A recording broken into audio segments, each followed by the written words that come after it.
Welcome back to Optimize You, the podcast where we help you transform your health, fitness, nutrition, identity, mindset, and create lasting change in your life.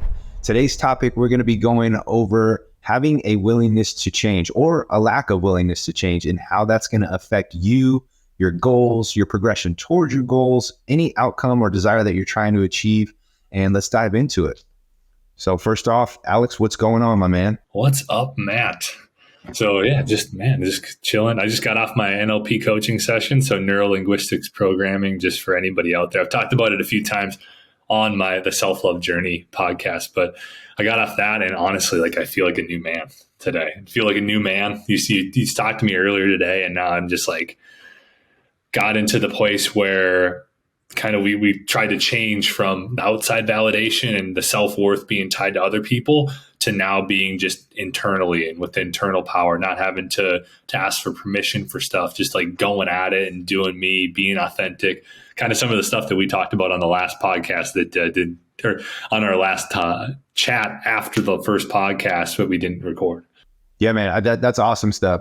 I love that topic too, because we find ourselves oftentimes either firing on all cylinders, that's right up our alley, or we might be on the opposite side of the spectrum and we're figuring out all the things outside of us externally are really controlling us. And when you find yourself in that position, it can be frustrating. It can be discouraging. So I love that you're already starting the day off with some positive vibes and you went through your session feeling good about it too, it sounds like. Hell yeah, man. No, that's been honestly so good to go through that process. I started doing it because of an identity shifting program that I'm in. And I just continued with the coaching after the 2 sessions that they give you with the program, because I was like, this is amazing. And I can see just the changes I already started getting, a lot of amazing, they gave me 10 different tools that I can utilize for different things, like negative self-talk for things being triggered by certain things, a protection strategy, an anchor that you can use that you kind of tie to this amazing feeling that allows you to feel good, feel confident going into these things. So there's a lot of awesome things that I'm trying to just work on into my day to add to that confidence and just get to the point where I'm just all my self-worth is internal, right? I think that's the big thing, is that I can't imagine I'm the only person out there that struggles with the whole worrying about other people's opinions and worrying about, oh, do I look weird? Whatever, I'm doing and kind of asking myself internally, oh, did they like me? Did they think I looked cool? All that stuff is exhausting in my opinion. And it also it takes you out of the present moment, right? Which I think is where all the good shit happens, is when you're present, whether that's with yourself, whether that's with your other people, that is where the good stuff happens. And that's where the connection really happens. Oh, dude, 100%. And I find myself too in certain situations where I'm not present, right? I'm either doing myself a disservice, I'm doing the people who I'm communicating with a disservice. I find myself drifting oftentimes. And I think that's a great, if you have that sense of awareness or that alarm goes off in your head, it's one of those things where man, I can rein myself back in here. If you have the ability to do that, right? Sometimes people don't. And oftentimes we're trying to just feel ourselves going through the motions, which is very challenging. It can be frustrating. And then you're asking yourself, why? Why am I not connecting here? Or what's my inability to connect the dots here with the situation? And it can be super frustrating. I love that you have protocols and certain strategies, and it sounds like things that are helping you through the NLP stuff. And if I were to take that even a step before that, as soon as you were talking, you're exemplifying the steps that are necessary to be able to progress in something that you actually care about, which means on today's topic, your willingness to change, right? Having a willingness to actually change and do something to become better, which is today's topic. Let's back up and go. Yeah. Let's go back before that and kind of dive into that and go, okay, what initially started that for you along that path? Was it a realization that you had about yourself? Was it something that you're just I'm just fed up with the current circumstance or situation that I'm in? Tell us about that. Yeah, man. And this is crazy because we did not plan this, but it just happened to work out perfectly. Yeah. This fits well into the podcast. But yeah, so basically it started back with, I have been on a journey of identity, and identity keeps coming up over the course of my life as I know that it's so key in anything, in any sort of change, right? Is changing your identity, changing the way you view yourself to be able to change your actions. And I just found myself constantly over the past 3, 4, 5 years rewriting my identity, right? Rewriting who I wanted to be, the person that I wanted to show up as on a daily basis, the goals that I wanted to achieve and what that was going to take.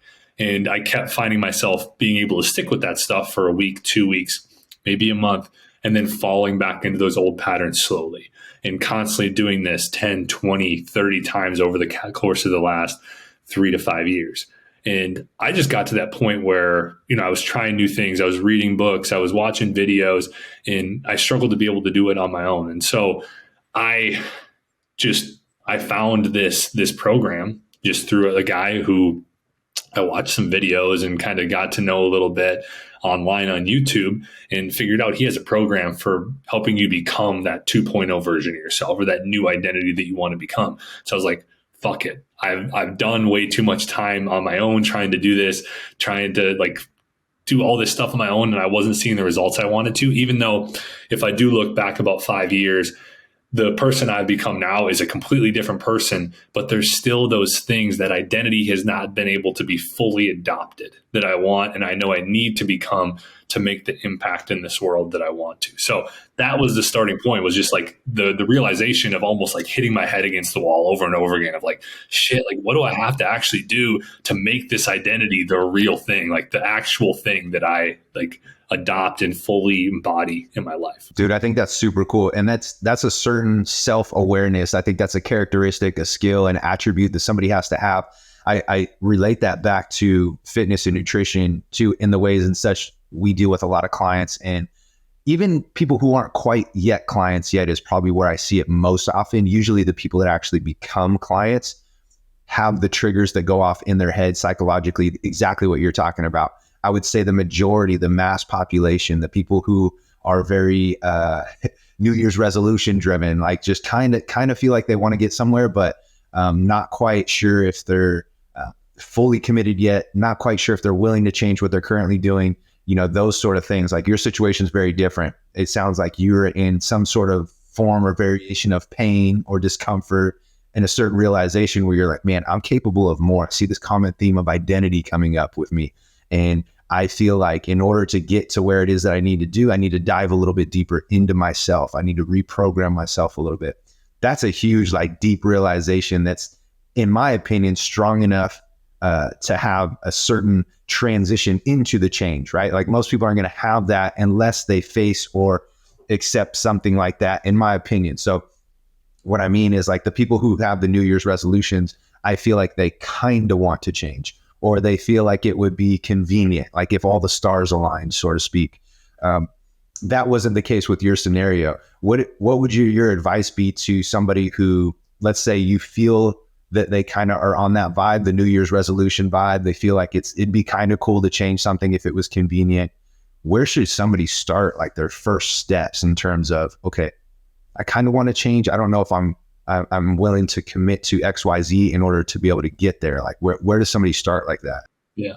And that's an awesome question. And I would say one thing before I say that is that with the New Year's resolution, I think the common theme with a lot of those people is timing, right? Because it's never the right time to change. Right. I think that's the key, is it's never the right time to change. And I've talked about this before. And before I answer that question, when I quit alcohol, which coming up on 2 years, which is crazy for me to think about. And when I quit it was when I decided to quit alcohol after going through therapy, after reading this book and really knowing that this is what I needed to do to start becoming the person that I needed to become. And it was just consuming my life at this point. My brother's wedding was 2 weeks from that date. Right. So I was I told my parents, I'm quitting after my brother's wedding. Right. And quitting after my brother's wedding. And then I had this realization. I finished the book, right? I finished this book that helped me quit. And I'd been talking with the therapist, talking through all of the decision and do I quit? Do I not? It's such a huge portion of my life up to this point. It's tied to every event. And I got done with the book and I'm I have to quit today. Today has to be the day that I quit. And I was there's always going to be another reason, right? There's always going to be this other event. There's always going to be another wedding. 2 weeks from my brother's, there's probably another wedding. There's another social event. Somebody's going to invite you here. There's a holiday party. There's this, there's that. And then all of a sudden it's a year later and you haven't changed, right? You haven't done anything. You haven't jumped in. And so I would say that, just to clarify there, I think that the New Year's resolution is that it's people decide a month earlier, I'm going to quit after the first of the year because I have all these holiday events and all this shit. And I think that's half the problem, right? Is that you don't just, you understand, there's always this time. It's always then, like after this, I'm going to do it. It's like conditional. It's conditional quitting. It's not, I'm done with this shit. I've had enough. I'm going to quit. Yep. And that's actually called, it's known as, and exactly what you're talking about is known as the if-then fallacy. Right? It's something that we tell ourselves. It's literally a fallacy that we as humans tell ourselves. And this is one that I used to hear all the time in the gym space, especially with new people coming in. Hey, Matt, I'm going to come see you, but I'm going to get in shape first. Right. And so it was like, that's defeating the purpose of what it is that we do. Like, we'll get you in shape, man. Like, come on in, like start right. What do you got going right now? And I would throw that question out. I'm like, and you start to see them stutter, start to like formulate excuses of why they couldn't do it right now. But at least I got their brain thinking on like, oh man, maybe I am bullshitting myself right now. Maybe I am setting this arbitrary start date that really means nothing. That, to your point, like, okay, I got a wedding in 2 weeks. There's going to be another one in another 2 weeks. Like, the seasons are always going to be bumpy. And that's why I even had a client that, before he was a client, we had a phone call. He was like, I have my best friend's wedding coming up and I'm traveling to Germany. I'm going to be out of the country and I'm going to make a trip out of it. So it's going to be like a 3-week thing. When I come back, we have mine and my wife's anniversary. So we have all these things coming up. I was like, and my answer in response to him was like, perfect, good. Like that's exactly why you should start. And so looking back now in hindsight, this person actually graduated my program. They were so thankful that I actually threw that at them. I think they were expecting me to be like, oh yeah, totally cool. Like either let's reserve your spot, let's put a deposit down, like something to just kind of push off and prolong the starting process. I think he was taken back when I was like, good, like let's start now. And at the time he was kind of like, he had some resistance against it. Obviously he wanted to go and have fun. I was like, dude, I'm going to teach you how to enjoy yourself while you do this. This is going to be part of your changing process. This is part of your willingness to change and learn how to do these things so you can do it for the rest of your life. And he looks back at the end of the program. He goes, thank you so much for like forcing me and pushing me through that to do that. And I think we all just create some arbitrary like start date, some arbitrary like, okay, I'll start then, you know, thinking it's going to be a lot smoother. When it's comfortable, right? And I've told myself this, like, I've told myself that so many times with dating, right? I've been like, oh, well, I'll date when I'm in a better place with my business. You know, it's like, it's only going to get harder, right? Like as you have clients and as you get deeper into this thing, it's only going to get harder. So it's literally bullshit, right? I'm just telling myself bullshit. And so like, I do this shit all the time too. And I have to remind myself. And you see that with the time, right? It's like, oh, there's this, when it's the right time. And honestly, when you're busy is the right time, because I think that Hormozi says this. He's like, if you can figure out how to do this stuff when you're busy, then just think about how much easier it is going to be when you're not busy, right? It's going to be like second nature. And so if you can figure it out, like when your client's traveling to Germany and has this event, if you get started on that foot, guess what? The rest of the year is going to be cake, because you just figured out how to manage this stuff when you're crazy busy, when you're traveling, when you're doing all this stuff, which is the hardest time to do it. Oh, it's a breeze by then, right? And you're proving yourself that you can do it when the road is rocky, when it's less than ideal, when you're not in your normal routine. In his case, in my client's case, he didn't even develop a routine yet. So I was like, cool, let's develop one while we're traveling. So then that way, when you get back, we know it's going to be a lot easier. You're doing it not at home, not with the current food circumstances and situations that you used to. Your environment's totally different. Like, he got thrown as many curveballs as you could possibly get thrown starting the program, like literally starting from day one, you know? And so I think that was a huge barrier for him, that he was able to prove to himself that like, oh, I can hop over this thing. Like I can get over this. I can work through this. And the self-confidence from there was just like through the roof. I mean, adherence from everything after that, like lights out client too. And I wish everybody could start, like if we could just pick the toughest season possible for people and just like push them in the deep end and be like, all right, you're starting today, you know? And like I think November. Yeah. November, Yeah. like right around Thanksgiving, like then you got the home stretch of everything that's going to be thrown at you. Exactly. Yeah. Start. I tell the people that is the best time to start is during the holidays, right? That's most people. It'll be an excuse financially. It'll be an excuse due to travel. It'll be an excuse because all the delicious food and you don't want to restrict yourself. I look at all those things and I say, good. Like, great. Those are awesome. Those are things that we should start right now. That's why we should start. Yeah, man, it's really cool. And it all goes back to, I say all that stuff because when we talk about a willingness to change, I can't force that upon a person, right? This is all assuming that that person absolutely 100% has conviction that they want to change. They're just not sure how to go about how doing it. And I'm sure you run into people like that all the time too.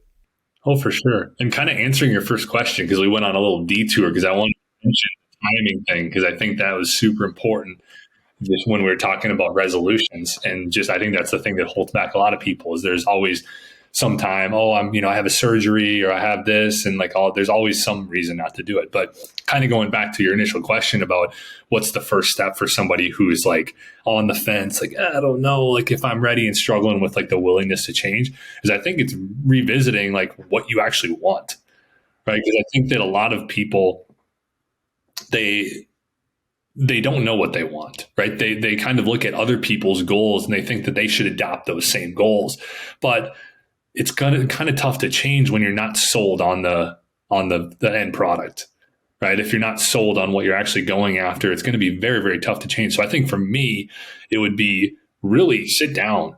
Like this could take a while, right? This could take a week, and not that you're going to sit down for a week straight, but just like let yourself have a week of like revisiting what you truly want and why you want it. I think those are the first two steps. What do you want? What do you truly want deep down to your core? Why do you truly want it? And if you can get those two nailed down, I think that the willingness to change part becomes pretty second nature from there, because now you have something driving you and you're actually excited to go achieve this thing. Totally. And there's so many different practices to go about doing it, but I agree with you 100%. There's the focus on the actual willingness to change. And usually when people are solely focused on that, it's because they haven't developed the desire yet, is from what I found. Like to your point, the why or what they want. And they're so focused on, I'm not sure if I'm willing to change, versus if you have somebody that has ultimate conviction in terms of what it is that they want, they'll look at the situation and be like, I'm not sure how, but I'm going to figure it out. Whether it's I need to get a coach who's been there before, I'm going to be I don't need more resources. I need to be more resourceful with what I have. You're going to start to see people start to bend the rules of probability to themselves to where they're like, I'm going to make this happen no matter what. And when you get in those scenarios and those situations, like, man, you can almost just like, it's almost like getting out of somebody's way. It's like when I used to train high level athletes to get them ready for the draft, my job was to, hey, just don't injure them. So it's almost like getting out of their way, letting them do their thing. It's the same thing bringing on somebody new who has ultimate conviction and a strong desire. It's just like, okay, I can't lay out their path fast enough because they're like, what's next? What's next? And those are the people that like, they literally blaze their own trail with fire because their desire is so strong that it's now pulling them towards it. And they're just like, give me the answers at how to get it. It's no longer a matter of willingness of them changing because they're being magnetized and pulled so strong. I love it. And how do you go about, like for your clients, how do you go about getting them to get that deep desire? Like, is there certain things that you put in place to be like, okay, let's find that deep desire? And, because I think that's one of the hardest things for people is like, oh, I don't like the why, or you call it desire, I call it the why, same thing, right? Like it's some of the hardest thing for people to figure out why they actually want it. And I think sometimes that's a key that maybe you don't want what you think you want. But for the case where it is something, like how do you go about that? Yeah, it's super challenging too. So what I mean by that is sometimes people don't know when I ask them, and I tell them that's okay to not know, because that's literally the first step. It's like creating that awareness around, man, I was just kind of shooting in the dark the whole time. And when they realize that they have, I like to use the analogy of a dartboard, but as soon as they understand that they're hanging their dartboard on the wall and trying to hit it with the lights off, it sends a signal to their body like, oh man, I was keeping my fingers crossed. And you and I both know like a fingers crossed approach is like, you might get lucky, you might win the lottery, you might get lit, but I'm a huge fan of like, let's create strategy around like, Let's figure out the target that we are shooting for, and then we can formulate all the resources and the plan and the X's and the O's and the nutrition and the workouts specific to you to get exactly to where it is that you want to go. But if we don't know where we want to go, I could just give you a random program. I could give you random nutrition, and we could keep our fingers crossed and just like hope and pray that we land somewhere cool that makes you happy, right? And then the willingness of that person to actually follow a protocol and change is so minimal because they don't know where they're going. As I always like to look at it as like, I'm taking a person along a mountain that they've never been on before. They're blindfolded. We know that we want to go to the top. It's no matter of like, okay, we want to go to the first quarter or the first landmark or the first mile of the mountain. And then we want to go to the second mile. It's like, no, they have ultimate clarity of like, hey, we're going to the top. And I'm just walking them as they're blindfolded and telling them like, hey, take 2 steps left, take 1 right. Okay, come 10 steps forward. Right. And then it's no longer a question of trust or accountability, because we both are aligned on the same goal and we both have the same vision, me as a coach, them as a client, and how I can get them to go along the path. It's a lot easier. What do you do for your clients? Do you have a process for your clients to figure out what it is that they want, or try to find a deeper conviction so that they have more clarity on their willingness to change and actually like do what's required to get to where they want to go? I try to just I address it head on right away. Just if I believe that their why is a little bit flimsy, just because we know. And I also have had clients. That's such a good word. Just the why being flimsy. Yeah, it's such a good point. It's like you got a flimsy why. Like we need to straighten that thing out. But I think that's like it's just so key. And I've also I got this thing from Candy Valentino, I believe is her name. And she has this book on like wealth habits. And she was on Ed Milet's podcast a while back. And she had talked about a list of things that you've overcome in your life. And I've kind of attached that a little bit to the why. I'll be honest, I haven't done this with every client, but I do it with some where I have them write this list of like, what are all the things you've overcome, big and small, like deaths in the family, limitations, stuff like this. And I found like that combined with a huge driving force or why is key. But, what I just kind of do is try to address it and be like, what, like these things, finding a clear like why that's attached to something outside of yourself is super key for pulling you or driving you in the direction towards your goals. And so I try to just have them like think on it for a little bit, like, hey, like just think on this, like try to write down what you really want, and then try to think of like, how is that going to impact other people? Right? Like you have a son, you have a daughter, you have a husband. How is you achieving this goal going to impact those people? Because I think that it puts it in perspective, because for a lot of people, it's like, oh shit, well, if I do that, like I'm going to set a lot better example for my kids, right? Because up until this point, maybe I haven't been setting a good example, and those kids are sponges, right? And I think that's something that a lot of people don't realize, is that like until you're older, right? Like it's like, oh shit, like I picked up a lot of bad shit like when I was younger. Like not that, my parents have done a lot of amazing things for me. Like if you're listening to this, mom and dad, not knocking you, but but they also, like, I think that there's just so many things that we do pick up that are not ideal, and that we maybe draw the conclusions about in our mind as kids that lead us down this road of maybe less than, like not feeling enough. And so I would just say with people, if you're out there, write down your goals. Make sure there's stuff that you're super clear on, that really are important to you, not other people's goals. It's easy to try to conserve energy and take other people's goals, but make sure you really care about them. And then think about the people in your life that you love the most. How is you achieving that going to impact them?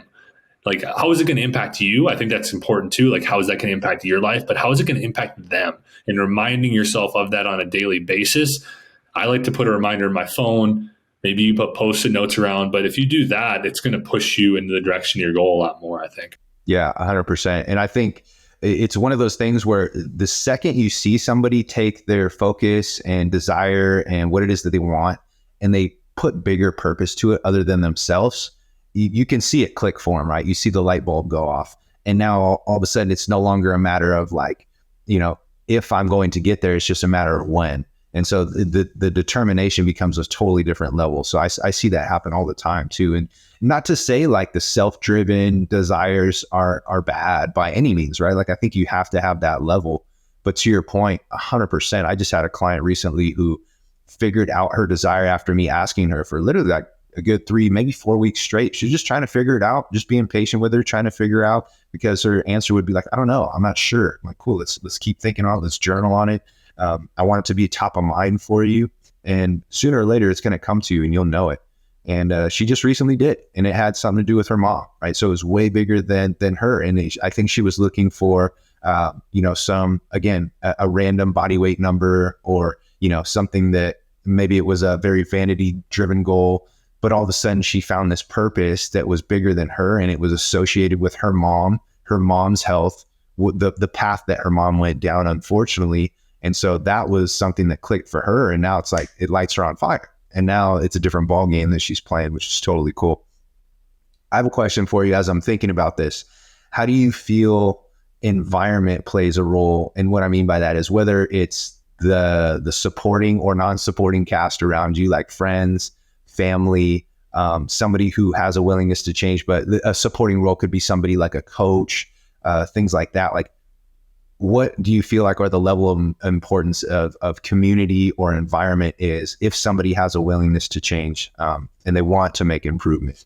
I think it's everything, really. Like, I think that it's everything. And I mean that in the best way, because like you do see, I'm sure you've seen this, like some of your clients that maybe struggle at times. It can be the family, right? It can be the friends. It can be work having sweets that gets put out there, right? Like, and then kind of some of the, what I think is the external just things that you're necessarily like blaming on that can be difficult, right? We've all gone through those different things. I'm not knocking that those aren't like real struggles that happen where you get people, the peer pressure, right? I think it's the people in your life that are really trying to bring you down, right?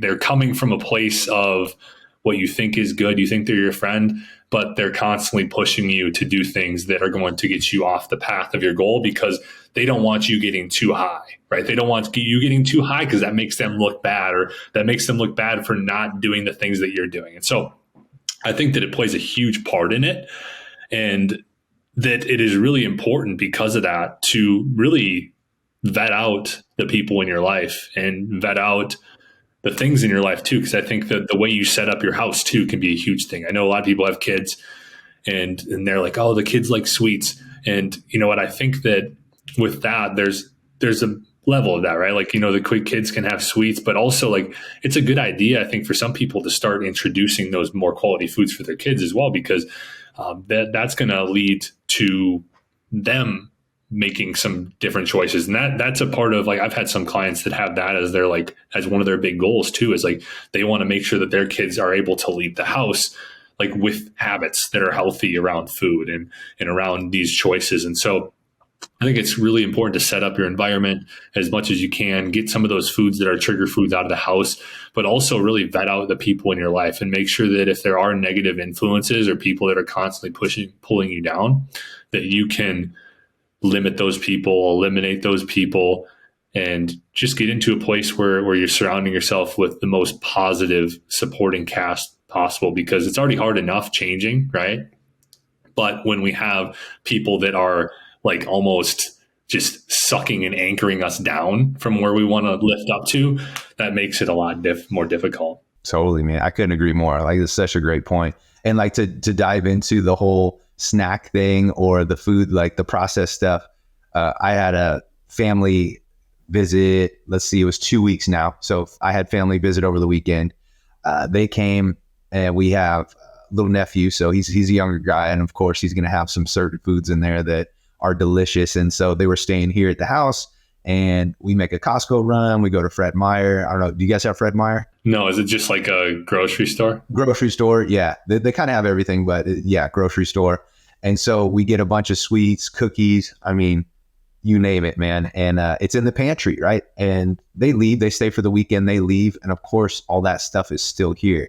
Now, granted, thankful I'm not in it was some will testing, I'll tell you that for sure.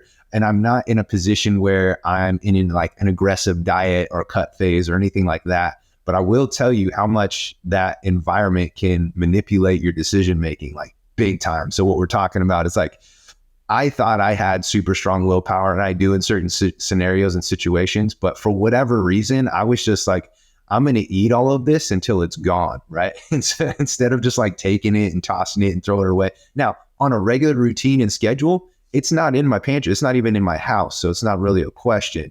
But all of a sudden it got brought into it. And I had to take a step back and literally step into my client's shoes for a change and go, man, this is what they're facing because they're looking at it every single day. They have the kids, it's in their pantry, right? I see what they're saying now because I'm literally going through it.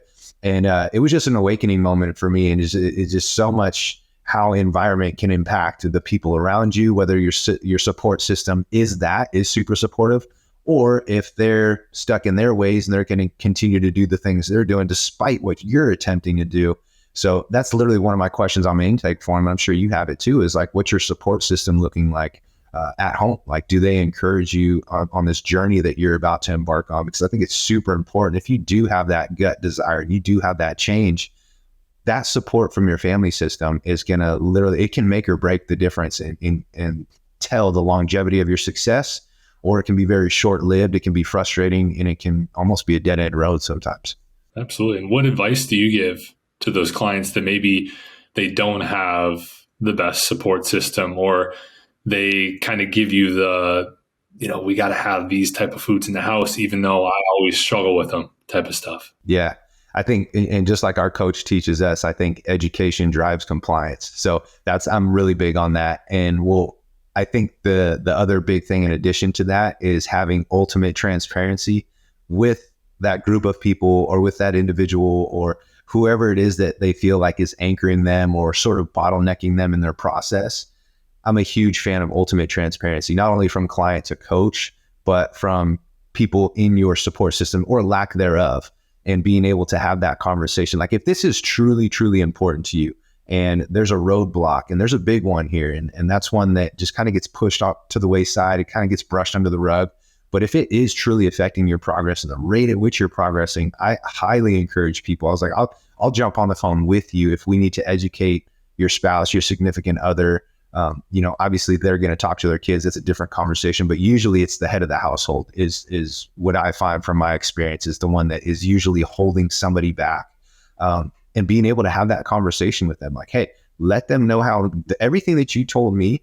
Like, I encourage you, if you haven't been open and transparent, like, tell them the desires that you told me, the reason as to why behind that you're doing this, how important it is not only for you, but for the people that are bigger in your family, and how it's going to affect them, and not just make your life better, but everybody else's, and how this is slowing you down from doing that. And so I just always encourage them to ask for support. I was like, if you need them to be educated, I'm more than happy to help you and assist in that process. But I think just ultimate transparency and clarity in what it is that you want, and just asking for the support to be able to do that, has been a huge game changer. So if anybody's out there and they're like, man, I have these horrible foods in the house, or my kids need to eat these things, or that's a discussion that for you, if you're a solo parent, that's a different conversation. That's like a reflection in the mirror, and figure out what it is that you truly want to set an example for your kids. But at the same time, if you do have a significant other, a spouse in the household, I think it just comes down to communication, like crystal clear communication, not just like, oh, hey, I think we shouldn't have that in the house. It's explain why, and explain in detail, like, what's super important to you. And once you get to that like granular level, I think it surpasses all the other things that may potentially hold you down or continue to hold you down, and you feel frustrated. I think it can all be maybe not completely like the single remedy, but it could definitely help mitigate it for sure. I love it, dude. I think that's huge, that transparency, and just having that honest conversation, which I know can be difficult for some. I know that's a very tough conversation to have for some, but if it does mean enough to you, then you'll have it, right? That's the key, is like, if it does mean enough to you, then you will have that conversation, even if it is uncomfortable. And I'm curious, how do you think that expectations play into the whole willingness to change conversation, in particular, unrealistic expectations out of the gate? Yeah, I think I think that comes down to being transparent too. So with the individual, you can tell right away if somebody has completely unrealistic goals. I'm not going to be the person to hold them back. I'm just going to dive deeper into them. And Hormozi made an awesome quote today. And it was I'm going to butcher it, but it was something along the lines of, I no longer judge myself based on my thoughts. I judge myself based on my actions. And so once somebody understands the actions that are necessary to be able to get the thing done that they want to do, I have them just literally just lay the actions out and say, hey, these are the kind of the gold standard. This is what it takes to be able to get to what it is that you want to achieve. What's your willingness to commit to that? We don't have to do it overnight. We can chunk it down. We can break it down into manageable steps, which I highly recommend. That's a whole nother conversation too, is I highly recommend everybody being able to chunk things down into manageable, digestible steps, because ultimately that's going to create momentum, and then it'll eventually create rhythm from the activities that actually yield the output or the byproduct of what it is that you're trying to achieve.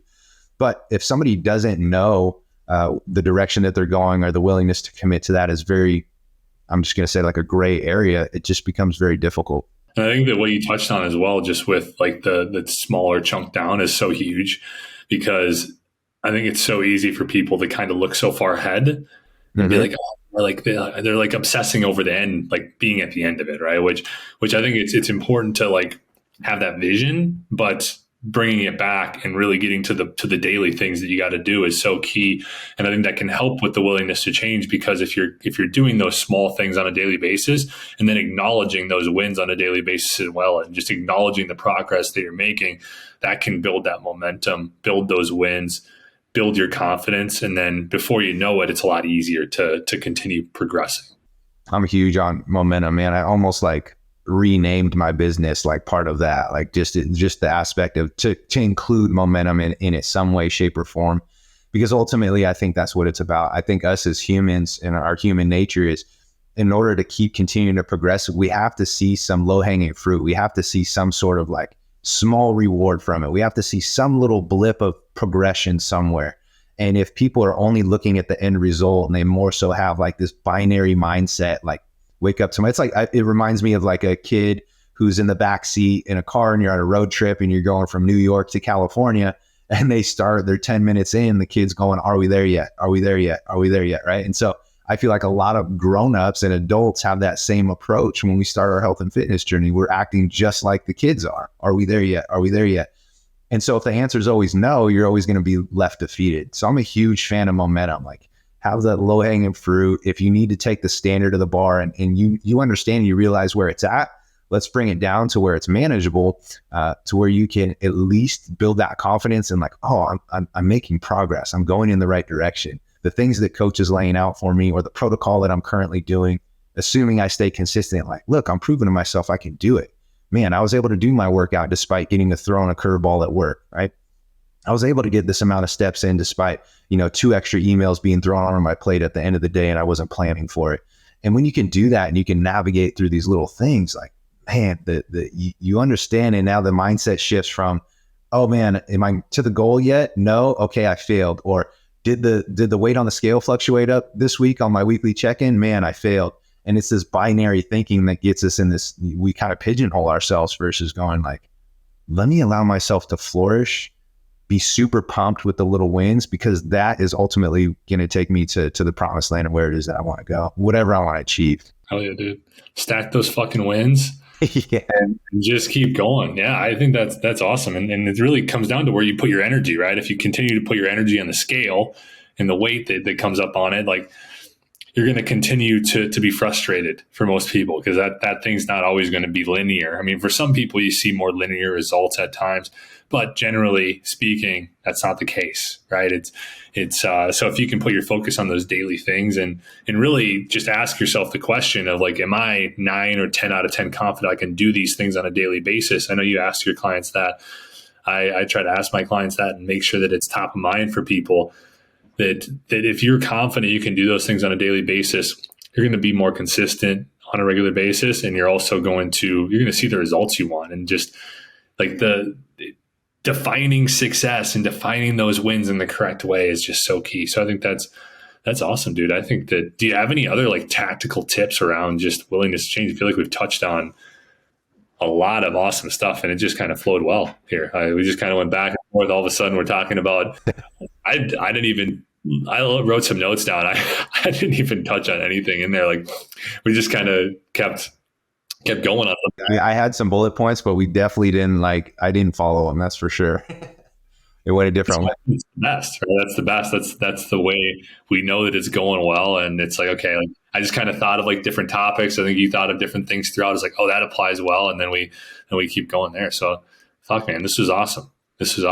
I think as far as like the tactical approach, like if someone wanted to implement one or two things in addition to what we talked about before, like literally figuring out and spending extra time, it's like measure twice, cut once sort of thing. Like if it takes you a little bit longer to figure it out what it is that you want, trust me, it's going to pay off in the long run, because at some point you can just start your process and be off sheer will and grit and motivation, but it's a short flame. So it's going to burn out. And then you're going to be like, damn, I wish I would have figured it out or spent a little bit more time on what that why actually was, or what I actually want, what I actually desire, the purpose. And I, like you and I said, I encourage you to figure out if it is something bigger than just yourself, because then that's going to help even more. It's going to be even better. So if you guys haven't figured that out yet, I would journal that, like just kind of brain dump in your note section or in a journal, or however you prefer to do it. And that's what I would recommend. Once you have that, the next thing is put it to tangible data. I'm a huge data person, because if it's not measured and it doesn't get tracked,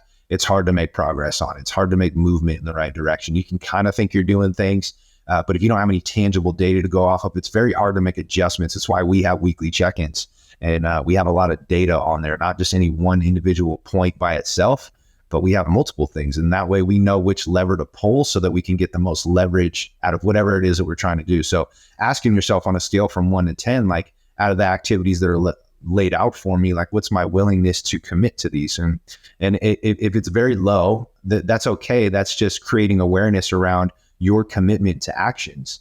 And if you're judging yourself solely on the commitment to actions, you can't be frustrated at yourself if you understand, like, okay, this is what's required in order to get to where I want to go. And then this is my willingness.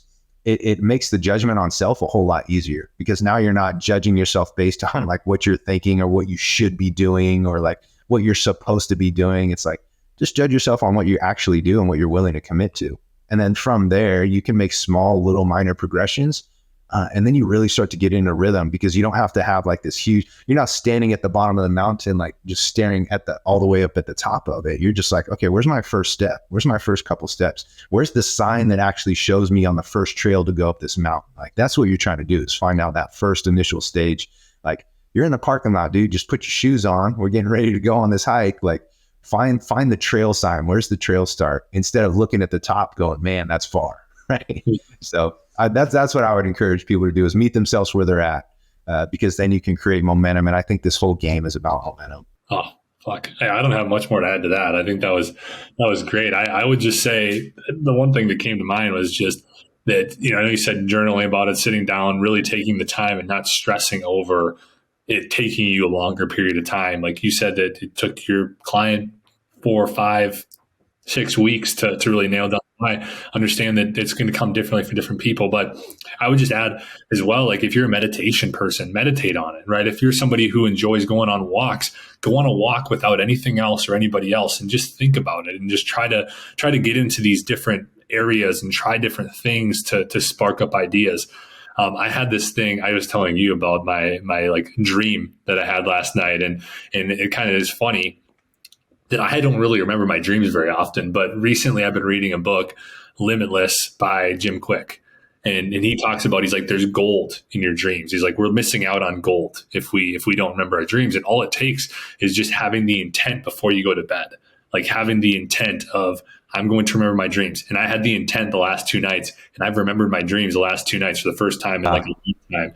And that's where my idea of just the potential topic or potential just helping of people that I talked with you and Nick about earlier, that we maybe we'll be bringing this here soon, but that's just kind of funny how that can happen. And so you could have it come to you in a dream if you have intent on just before going to sleep. And so just don't be open to everything, and just be open to what comes at you and you might just be hit with it in the face, basically.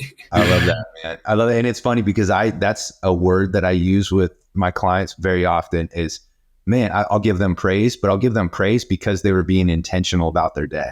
I'll ask how their morning went, how their afternoon's going.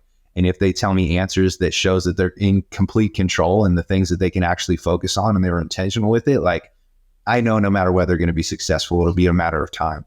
If it's, I'm going to blame, like in the beginning of our conversation, I'm going to blame external circumstances. I'm going to come up with XYZ excuse. It's going to be a tough path for them. But as soon as they make that transition, and like you said, it takes a couple seconds to focus on, let me be intentional about what it is that I want to do. And that intent itself can literally just paint the path for you and make it stick versus just kind of like throwing stuff on the wall and just praying that some of it sticks. I love it, dude. Well, this has been awesome. Hopefully everybody out there has enjoyed this podcast. I'm going to listen through and take fucking notes on this one myself. I got to go back. Yeah, got to go back. Going to listen to this one, but appreciate everybody taking the time to listen to this, whether this is Tuesday, Wednesday, Thursday, whenever you're watching or listening. We appreciate you. And if you have enjoyed this, if this was helpful, make sure that you like this, subscribe, shoot us a comment if you want more topics and different stuff. Tell us if we're doing shitty. Let us know. We want to hear this stuff. We want to hear from you guys out there. But we appreciate everybody taking the time. Thanks again, Matt. God, this is awesome. Looking forward to just continuing to rip out on topics here with you going forward. Thanks, brother. Let's do it again, man. Let's do it. All right. Thanks, everybody.